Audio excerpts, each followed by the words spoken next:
Welcome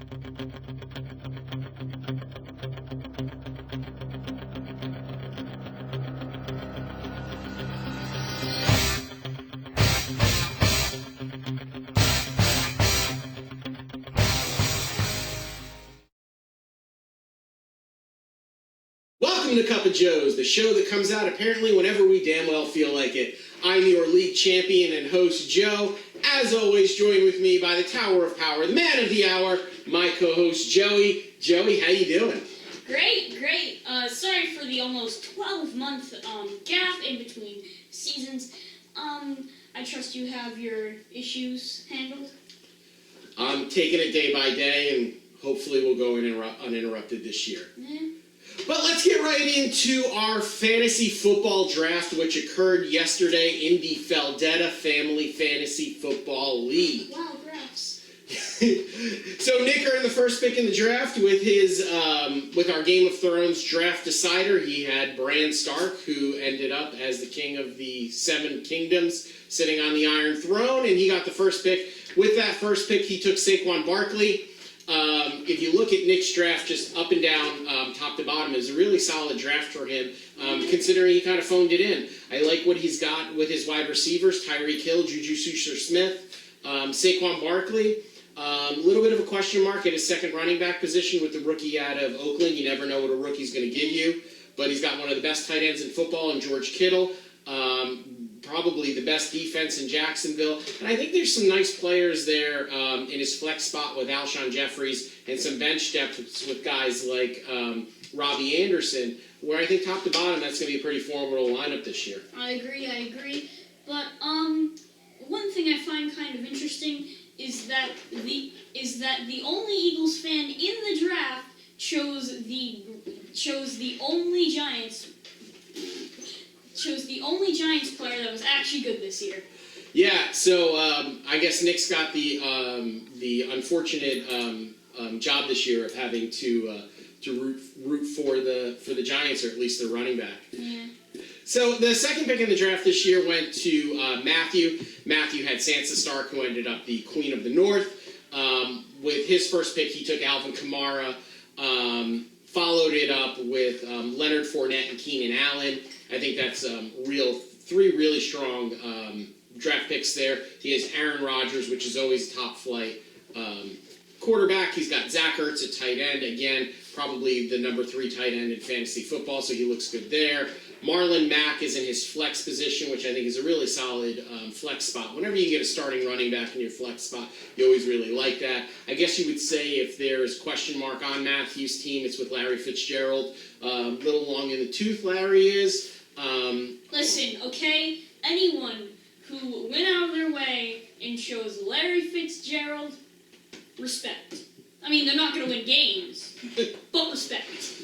So let's hope for a resurgence out of Larry Fitzgerald so he can earn that wide receiver 2 status on Matthew's team. If not, 4 games into the year, he'll get Golden Tate back, who should be the number 1 for New York.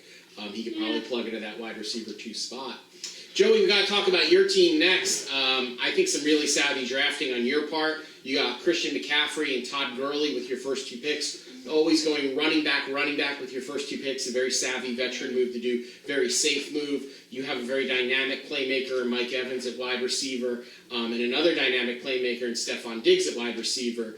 2, Hunter Henry, maybe not that top tier of tight end, but probably in that next tier of tight end. And Deshaun Watson, which a lot of people had rated as the number 2 quarterback in fantasy this year. How you feeling about your team? I mean, you have to understand, what spots are wanted and well-regarded and will get you a lot of points. Quarterback, running back, wide receiver. And which ones are I mean, we're talking tight end, kicker, defense. It's nice to have a good defense. But if I had the Giants' defense, it wouldn't really matter too much. If I had a bad kicker, it wouldn't really matter too much because those positions don't matter a ton. They matter a little, but they don't matter a ton. We'll get into this later, but Mom, or Katie's draft, she drafted one of the best tight ends, and currently his projected points is 10. Versus, let's say, Christian McCaffrey, whose projected points are 14. Now, 4 extra points might not be a ton, but in a league where we have had ties in the playoffs and like skin your teeth wins, that means the world. Yeah, so let's move to Ken's team next. Ken's team's one that's a little bit shocking to me. He took a player at quarterback that you guys know that I don't particularly believe a lot in Kirk Cousins. He actually has a lot of that Minnesota offense, drafting both Dalvin Cook and Adam Thielen. Took Davy Johnson in the first round. Kenny DeGalladay comes in at his wide receiver number 2. Trey Burton as his tight end. Again, probably in that third tier of tight ends. He's got Sony Michel as his flex player, and you can kind of see on his bench with players like AJ Green. When he comes back from injury, that's somebody he could probably pop into his wide receiver spot and really give him a really formidable lineup top to bottom. Ken made the championship game last year. He's always a perennial playoff team. Very savvy fantasy player. Do you think this is maybe the year he finally breaks through and gets his name on this trophy? He's due. He's due. First 2016 flashback time. First year that Hannah is in our league, she destroys everyone. Destroys them. Just crushes them. Everybody dies. Drops the hammer. Exactly. And I think he's due. Like, last year, he was literally the second best. Like, honestly, I think he's due. And, yeah. There's not much else to that thought. So let's move on to Katie's team, the one that we kind of touched on briefly. Katie went with a non-traditional drafting approach. She took a tight end with her first pick. She takes a quarterback with her second pick, getting both the number 1 and the number 1 quarterback and tight end projected in fantasy this year. Both of those players happen to play for Kansas City. She followed that up by taking Kansas City's running back, Damian Williams, the rookie out of Chicago, David Montgomery, reliable Julian Edelman at her wide receiver 1 position, Calvin Ridley at her number 2 wide receiver position, and then Tevin Coleman, who's going to be starting out in San Francisco this year in her flex spot. This to me is the biggest roll of the dice that I've seen out of a fantasy owner in quite some time. It'll be really interesting to see how this plays out. Basically solidifying points with a guy like Patrick Mahomes, who I think is as close to money in the bank as you can get in fantasy football. She knows week in and week out she's probably getting a quarterback that's going to be scoring her 20 points. Patrick Mahomes was the quarterback of my team last year, and he brought me a second fantasy football championship. So, I think it's a risky move, but I think it's one that might pay off for Kate. It might. It's going to be an interesting season all around in general. And, this is definitely a team to look out for. But let's be real here. If she could just have Kansas, just all of Kansas, everything, yeah, she'd take that. Yeah. She'd take that. So next we had Judy. Judy didn't actually draft her team. She was proxied this year by Alicia, who I think did a really nice job. We see she got Carson Wentz at quarterback. When Carson Wentz is in and he's healthy, he's an MVP caliber quarterback and one that puts up really solid fantasy numbers. So I think that she's set at quarterback.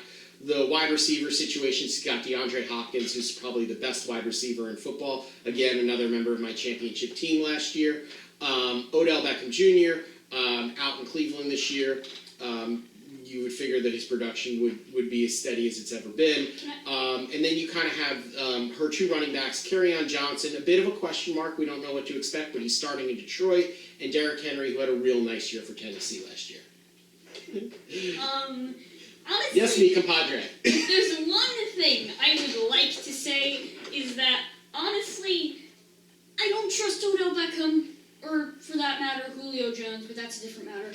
I don't know. I feel like it was sort of a flash in the pan when he got those really good catches. Granted, he's still a great wide receiver. But, he's in Cleveland, which has never really been a great team. The last time Cleveland was good was, 1986, which was over 30 years ago, and they didn't even make the Super Bowl. They got into the playoffs. And, I don't know. I just don't really see Odell Beckham doing something, doing really well. I don't know. I could be wrong. I'm not a professional, and the professionals say he's going to be good. But I feel like they've been saying that for a long time, so. So let's look at Tommy's team. Tommy's team was really interesting because Tommy really went all in on running back at the top of this draft, and has tremendous depth at running back. And he has guys on his bench who probably could be starting for other teams. So Le'Veon Bell was a really safe choice at his first pick, not wanting to get involved with the Ezekiel Elliott contract situation. He takes Bell, follows it up with Joe Mixon, who's the bell cow in Cincinnati. You then have Melvin Gordon. If his contract situation gets resolved, then he's another running back one for his team. Right now, he's slotted in the flex position because he's not currently under contract, or because he's currently holding out. So he can then slide in Chris Carson, who's going to have that major role in Seattle. And then you kind of look down at his bench and you see you still have LaShawn McCoy, who's starting in Buffalo, and Kareem Hunt, after he serves his 8-game suspension, could be a major part of that Cleveland offense.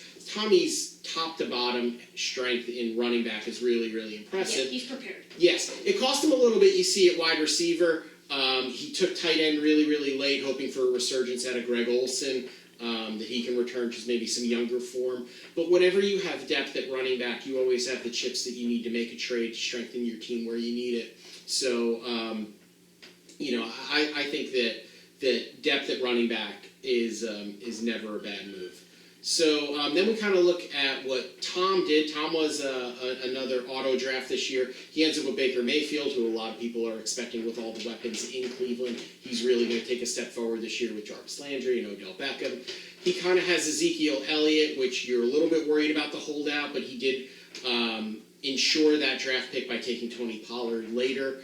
James White is his running back number 2. That's probably the weakest part of his team, because then when we get into his wide receivers, Michael Thomas, Antonio Brown, 2 number 1 type wide receivers. O.J. Howard, probably on that second tier of tight ends, and then Brandon Cooks out of the flex spot. So a nice job for Tom, who unfortunately had to auto draft.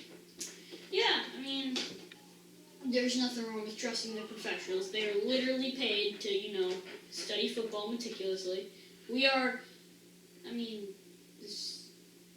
depending on how you want to look at this from the context of universe, me, and Joe, this is a talk show running on an undisclosed TV network, so we are professionals. But if you want to look at this as an actual YouTube show outside of the world of this universe, we are just 2 people in their living room actually, talking about sports and what they think about it. So technically we're professionals, but also not at all.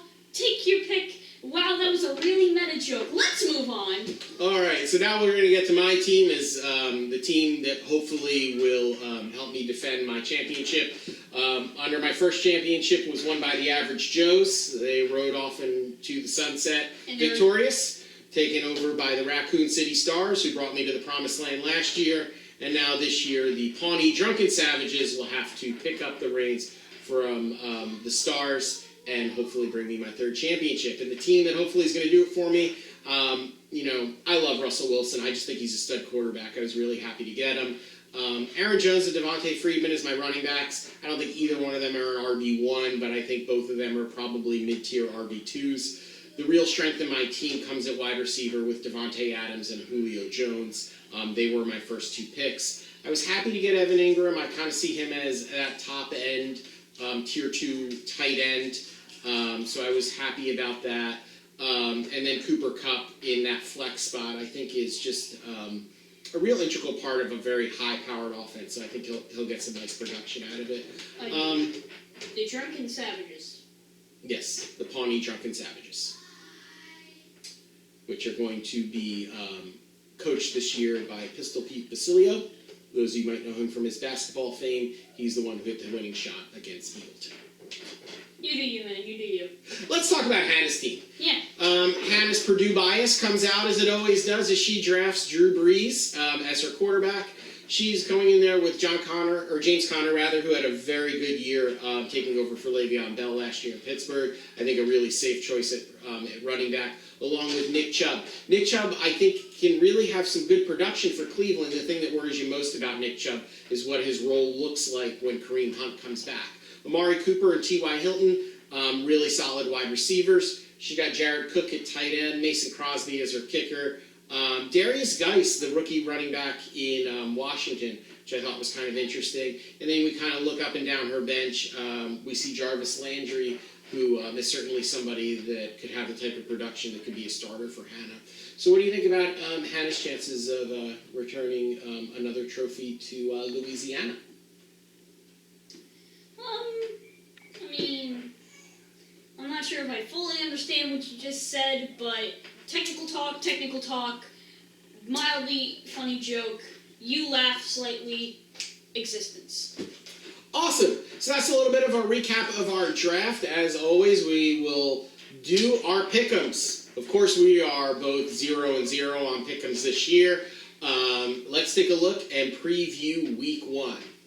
So in the Week 1 matchup, we're going to see the Judy's reigning men are going to be going against the Maddington Maddie Bears. Judy's reigning men are giving Maddie 9 points. Judy's a 9-point favorite. Maddie's getting 9.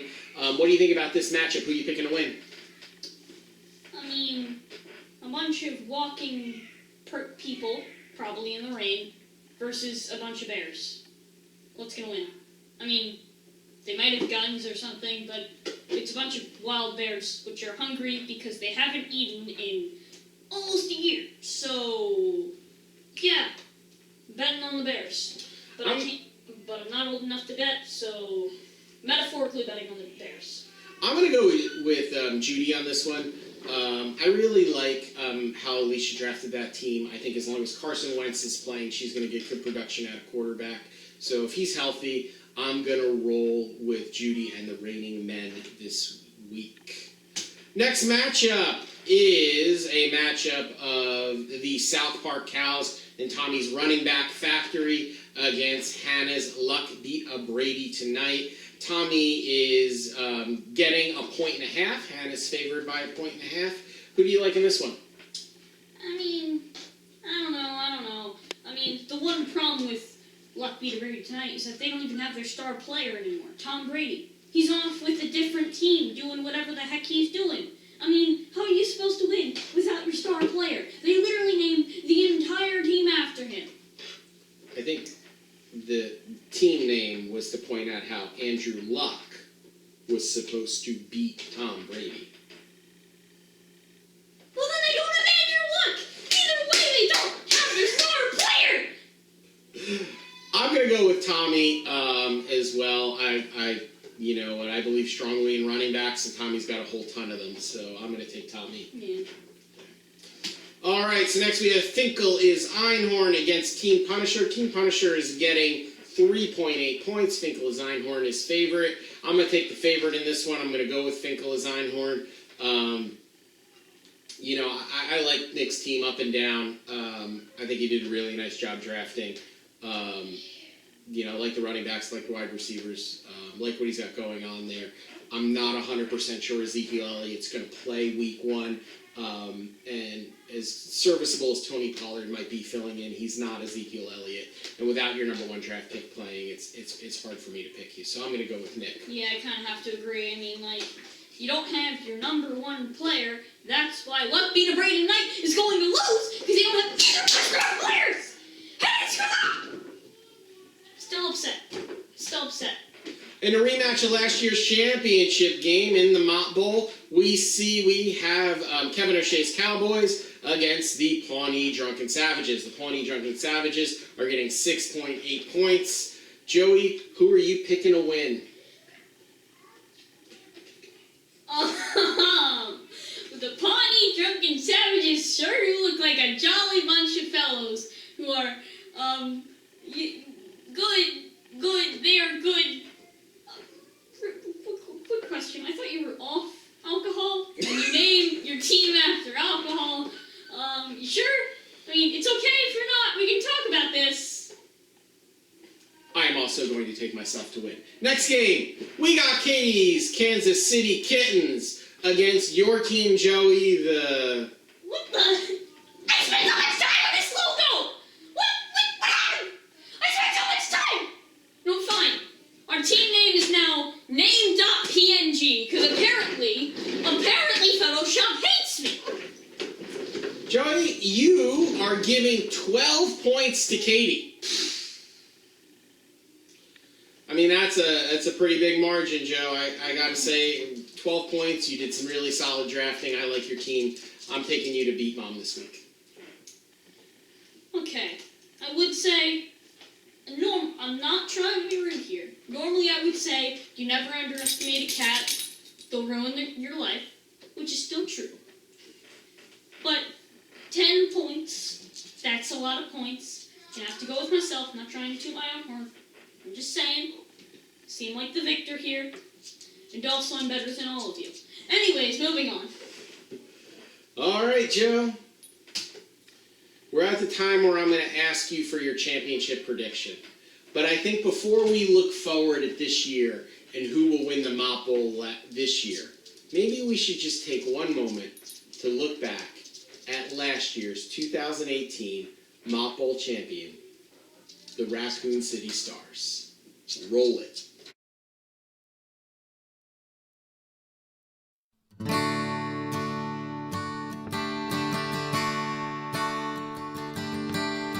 Up in horsey heaven, here's the thing.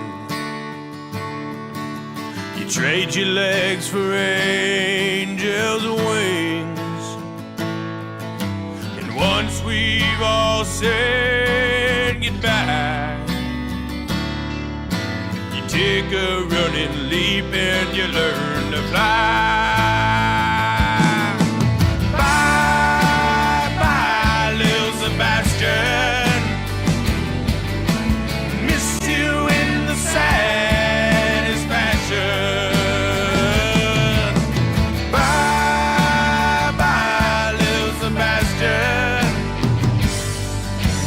Your 5,000 candles in the wind.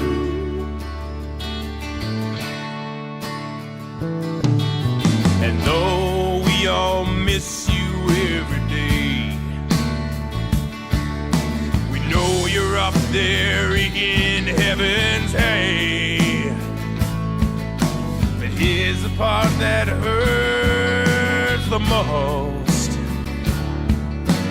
Humans cannot ride a ghost. Bye-bye, little Sebastian. Miss you in the saddest fashion. Bye-bye, little Sebastian. Your 5,000 candles in the wind. Everybody sing it now. Bye-bye, little Sebastian. Miss you in the saddest fashion. Bye-bye, little Sebastian. Your 5,000 candles in the wind. Maybe someday we'll saddle up again, and I know I'll always miss my horsiest friend. Spread your wings and fly, spread your wings and fly.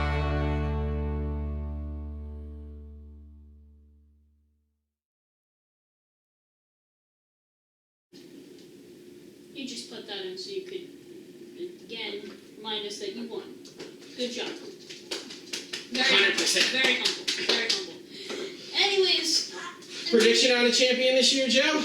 it's so hard to say this early in the season, right? That's like trying to predict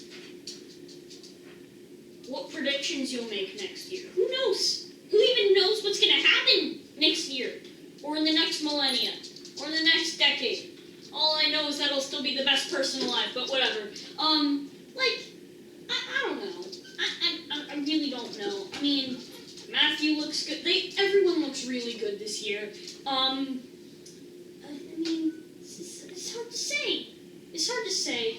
I think I gotta go with the running back machine or the Maddington Matty Bears. The Reigning Men also look pretty good. You've now picked 3 teams and I need 1. Alright, fine. I guess the running back machine, South Park Cows. Alright, and I am going to go with the Kansas City Cates. Because remember, folks, happy wife, happy life. Understandable. Have a nice day. Well, that's all the time we have. Thank you so much for joining me. For Joey, I'm Joe. I'm sorry. We'll try better next week. Goodbye, everyone.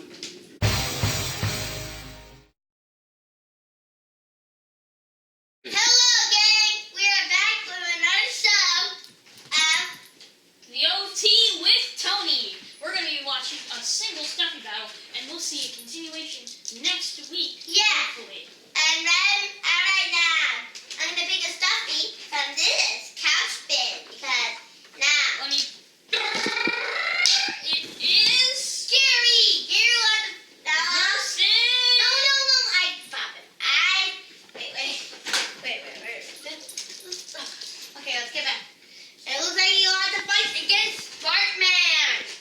Alright, the Gary versus Bartman part 1.